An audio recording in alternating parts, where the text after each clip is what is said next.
በካናዳ ጾታዊ ጥቃት በማድረስ የተከሰሰው ሐኪም ከስራ ስለመታገዱ፣ ኢራን በዩራኒየም ጉዳይ ድርድር አላደርግም ስለማለቷ፣ ሰራዊቱን ያሰማራችው ኤሚሬትስ ናት ስለመባሉ፣ የክልሉ መንግስት ያለበት ሁኔታ አነጋጋሪ ስለመሆኑ፣ በአዲስ አበባ ከተማና ኦሮሚያ ክልል ግንኙነት ዙሪያ ውይይት እየተደረገ ስለመሆኑ፣ የቀድሞው ፕሬዝዳንት የኢትዮጵያን ምርጫ ለመታዘብ አዲስ አበባ ስለመግባታቸው፣ ዲያቆን ዳንኤል ክብረት ከስልጣን ስለመነሳታቸው፣ ኢትዮጵያውያኑ በዛምቢያ ስለመታሰራቸው። ጤና ይስጥልን ውድ የብርሃን ቴሌቪዥን ተከታታዮች እንደምን አላችሁ? የዕለቱን ዜናዎች ልንነግራችሁ ነው። ዜናዎቹ በፍጥነት እንዲደርሷችሁ ገጻችንን ሰብስክራይብ፣ ሼር፣ ላይክ እንድታደርጉ ኖቲፊኬሽን እንድታበሩና በኮመንት እንድታበረታቱን በአክብሮት እንጠይቃለን።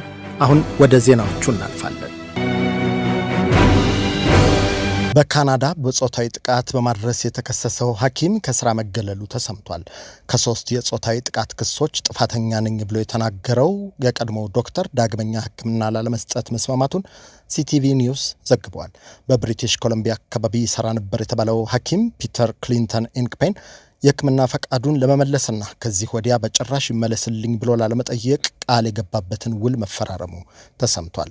ውሉን የተፈራረመው ፊዚሽያን ኤንድ ሰርጂን ኮሌጅ በድረገጹ ላይ ባሰፈረው መረጃ ሐኪም ፒተር ጁን 6 2024 ላይ በ3 የጾታዊ ጥቃት ክሶች ጥፋተኛ መሆኑን አምኗል ካለ በኋላ በተፈረመው ውል መሰረት የሐኪሙ እገዳ ከመጋቢት 30 ጀምሮ ተግባራዊ እንደሚሆን አመልክቷል። በፈጸመው ጾታዊ ጥቃት በአጠቃላይ የ3 ዓመት ተኩል እስራት በሐኪሙ ላይ የፈረደው ችሎት በተጨማሪም የዲኤንኤ ምርመራ እንዲያደርግ፣ ለ10 ዓመታት የጦር መሳሪያ እንዳይታጠቅና ለ20 ዓመታት ያህል ስሙ የወሲብ ወንጀለኞች መዝገብ ላይ እንዲሰፍር ማዘዙ ተሰምቷል። ኢራን በዩራኒየም ጉዳይ ድርድር አላደርግም ብላለች። 9 ቀናት ያስቆጠረ የመካከለኛው ምስራቅ ውጊያን ለመግታት ያስችላል የተባለው ንግግር ውስጥ የበለጸገ ዩራኒየምን ማስወገድ የተመለከተ ድርድር እንዳልተካተተ ኢራን አስታውቃለች። የአሜሪካው ፕሬዝዳንት ዶናልድ ትራምፕ የኢራን የበለጸገ ዩራኒየም ክምችት በአሜሪካ ቁጥጥር ስር እንዲሆን ወይም ሙሉ ለሙሉ እንዲወገድ መጠየቁን መናገራቸው ይታወሳል። ይህን በማስመልከት በሩሲያ መዲና ሞስኮ በተካሄደው ዓለም አቀፍ የጸጥታ ኮንፈረንስ ላይ ሳሉ ስለ አሜሪካው ፕሬዝዳንት ሀሳብ የተጠየቁት የኢራን ጠቅላይ ብሔራዊ ደህንነት ምክር ቤት ምክትል ኃላፊ አሊ ባገሪ ይህ ጉዳይ በድርድሩ አጀንዳ አይደለም ማለታቸው ተነግሯል። ይህ በእንዲህ እንዳለ የአሜሪካ ጦር በባንደር አባስ ከተማ ጥቃት ሊሰነዝር ተዘጋጅቶ ነበር ያለው የኢራን የምድር ጦር ላይ መቆጣጠሪያ ጣቢያን መምታቱን ፎክስ ኒውስ አሜሪካዊ ባለስልጣናትን ጠቅሶ ዘግቧል።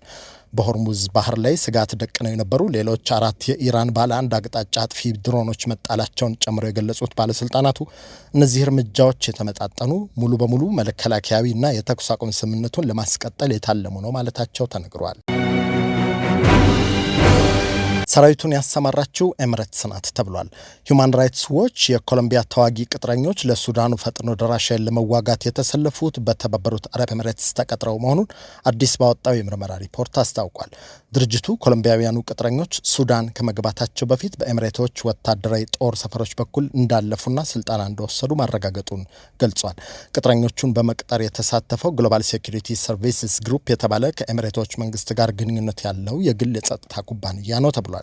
ሁማን ራይትስ ዎች ሌሎች አገራት የኤሚሬቶች ባለስልጣናትን ጨምሮ በጉዳዩ ተሳታፊዎች ላይ ማዕቀብ እንዲጣል የሚያስችል ምርመራ እንዲደረግ ግፊት አድርገዋል ተብሏል። አገራት ከኤሚሬቶች ጋር ያላቸውን ወታደራዊ ትብብርና ለአገሪቱ የጦር መሳሪያ መሸጥ እንዲያቆሙ የጠየቀው ድርጅቱ የአውሮፓ ህብረት አገራት ደግሞ ኤሚሬቶች ለፈጥኖ ደራሽ ኃይል ድጋፍ መስጠት እንድታቆም በባለስልጣናቷ ላይ ግፊት እንዲያደርግ ጥሪ ማቅረቡ ተሰምቷል። የክልሉ መንግስት ያለበት ሁኔታ አነጋጋሪ ሆኗል። ጊዜያዊ ፕሬዝዳንቱ መታገታቸው ሲነገር፣ በሌላ በኩል ደግሞ እሳቸውም ስልጣን የተቆጣጠረው አካል ደጋፊ ናቸው የሚሉ መረጃዎች ወጥተዋል። ከፕሪቶሪያው ስምምነት ወዲህ ሁለተኛው የትግራይ ክልል ፕሬዝዳንት ጀነራል ታደሰ ወረደ በቁም እስር ላይ መሆናቸውን በማስመልከት አፍሪካ ኢንተለጀንስ ያሰራጨው መረጃ መሰረተ ቢስ መሆኑን እንዲሁም ጀነራሉ በቅርቡ ቃለ ምልልስ ሊሰጡ እንደሚችሉ የቅርብ ምንጭ ነው የሚባለው አውራምባ ታይምስ ዘግቧል።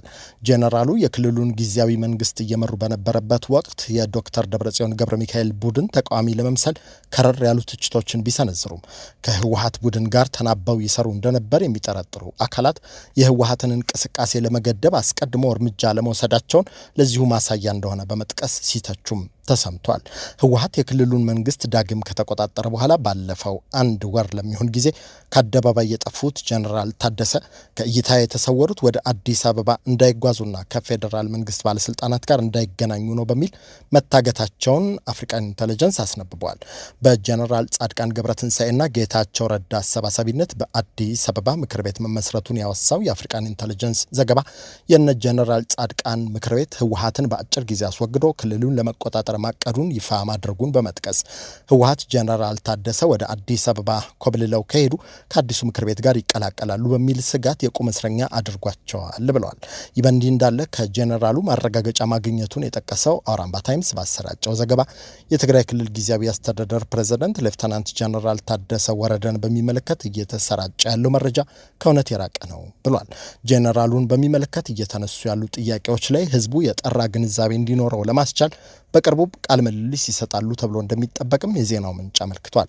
ምንም አይነት የህግ የአሰራርና የሞራል ድጋፍ በሌለው ሁኔታ እኔ ልምራችሁ በሚል ራሳቸውን ፕሬዝዳንት አድርገው የሾሙት ዶክተር ደብረጽዮን ገብረ ሚካኤል የተባሉ ግለሰብ በታጣቂ ታግዘው የፕሬዝዳንት ጽህፈት ቤትን ቢሮ ሰብረው ከገቡ 4 ሳምንት ሞልቷቸዋል ያለው የአውራምባ ታይምስ ዘገባ የኢትዮጵያ መንግስትን ጀምሮ ይህ ነው የሚባል የውጭ መንግስት ተወካይ እስካሁን ድረስ እውቅና ሰጥቶ እንዳላነጋገራቸው ለማወቅ መቻሉንም አስነብቧል። አሁን የክልሉን መንግስት ስልጣን የያዙት ዶክተር ደብረጽዮን ከ2 ሳምንት በፊት ከጠቅላይ ሚኒስትር አብይ ጋር አደራድሩኝ በሚል ጥቂት የምዕራብ አውሮፓ አምባሳደሮችን በአማላጅነት ቢልኩም ከፌዴራል መንግስት በኩል መነጋገር የሚቻለው በጊዜያዊ አስተዳደሩ ላይ የምታደርጉትን ማደናቀፍ ስታቆሙና መንግስት መልሰናል በሚል ላደረጋችሁትን ህገወጥ እንቅስቃሴ ይቅርታ ስትጠይቁ ነው የሚል ምላሽ ተሰጥቷቸዋል ሲል የዜናው ምንጭ አስነብቧል። በአዲስ አበባ ከተማና በኦሮሚያ ክልል ግንኙነት ዙሪያ ውይይት እየተደረገ ነው ተብሏል። ኦሮሚያ ክልል ከአዲስ አበባ ከተማ ማግኘት ስላለበት ልዩ ጥቅም በግልጽ ውይይት እንደተጀመረ የአዲስ አበባ ከተማ አስተዳደር ከንቲባ አዳነች አቤቤ መናገራቸው ተሰምቷል። ክልሉ ከከተማ ማግኘት ያለበትን ልዩ ጥቅም በተመለከተ በግልጽ የተቀመጠ ነገር ከዚህ ቀደም እንዳልነበር የጠቀሱት ከንቲባ አዳነች አሁን ይህን ለመፍታት የሚያስችል ውይይት እንደተጀመረ ከቢቢሲ አፋን ኦሮሞ ጋር ባደረጉት ቃለ ምልልስ ገልጸዋል። እሳቸው ይህን ከማለታቸው በቀር በውይይቱ በአስተዳደሩ ውስጥ በክልሉ መንግስት ደረጃ ወይም በአስተዳደሩና በክልሉ መንግስት መካከል ይሁን አይሁን በግልጽ አለመናገራቸውን ያመለከተው የዋዜማ ዘገባ ከተማዋ ከህግ አግባብ ውጭ በዙሪያዋ ያሉ ከተሞች እንዳትስፋፋ ወሰን እንደተበጀላት የከተማዋ አስተዳደር በከተማዋ ትምህርት ቤቶች በሚያካሄደው የተማሪዎች ምገባ መርሃ ግብር በክልሉና በከተማዋ አዋሳኝ አካባቢዎች ያሉ ተማሪዎችን ጭምር የምገባ ወጪ አስተዳደሩ እየሸፈነ እንደሆነ መጥቀሱን አስነብበዋል። የቀድሞው ፕሬዝዳንት የኢትዮጵያን ምርጫ ለመታዘብ የተሰየመውን ልዑክ ይመራሉ ተብሏል። 73 አባላትን ያቀፈው የአፍሪካ ህብረት የምርጫ 2018 ታዛቢ ልዑካን ቡድን በቀድሞው የኬንያ ፕሬዝዳንት ኡሁሩ ኬንያታ እንደሚመራ ተነግሯል። ይኸው በኡሁሩ ኬንያታ የሚመራ የታዛቢዎች ልዑካን ቡድን ረቡዕ ምሽት አዲስ አበባ መግባቱን ባወጣው ጋዜጣዊ መግለጫ ያሳወቀው የአፍሪካ ህብረት ታዛቢ ቡድኑ ከ37 ሀገራት የተውጣጡ 73 አባላትን ያቀፈ መሆኑን ገልጿል። በተጨማሪም ከአባላቱ መካከል 61 በመቶ ሴቶች መሆናቸውን ያመለከተው ዘገባው ታዛቢዎቹ ቡድኖች በሚኖራቸው አጭር ጊዜ ታዛቢነት ቆይታ ጊዜያዊ ጽህፈት ቤታቸውን በስካይላይት ሆቴል እንደሚያደርጉና በሁሉም ምርጫ በሚካሄድባቸው አካባቢዎች እንደሚሰማሩ ገልጿል። ዲያቆን ዳንኤል ክብረት ከስልጣን መነሳታቸው ተሰምቷል።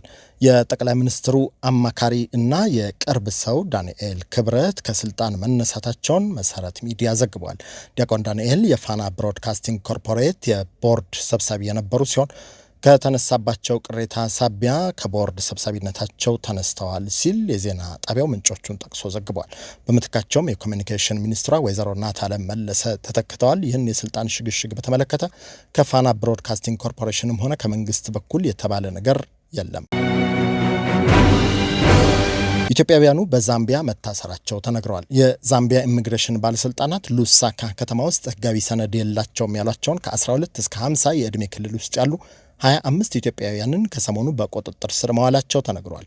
ኢትዮጵያውያኑ የተያዙት በአንድ የእንግዳ ማረፊያ ክፍል ውስጥ የኢሚግሬሽን አካላት ፍተሻ ባደረጉበት ወቅት መሆኑን ያመለከተው የዜና ምንጮች በተጨማሪም ከዚሁ እንግዳ ማረፊያ 17 ኢትዮጵያውያንን በተሽከርካሪ አሳፍረው ወደ ሌላ ቦታ ሊሄዱ የነበሩ 2 ዛምቢያውያንን በቁጥጥር ስር መዋላቸው ተሰምቷል።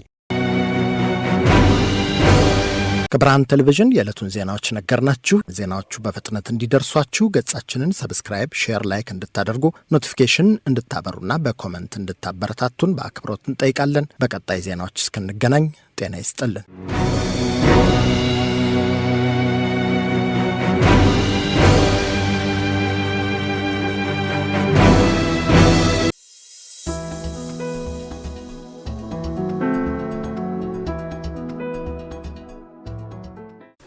Are you a young person trying to figure out your next move? Or a young parent who needs real support, not just advice? We have built something for you. A community, a network, a place where you belong. And mentors who looks like you. Who have been where you are and want to help you get where you are going. Are you ready to take your first step? Go to sankofamentorship.org right now. Hit the Get Involved button and you can become a mentee, become a mentor, or involve as a volunteer.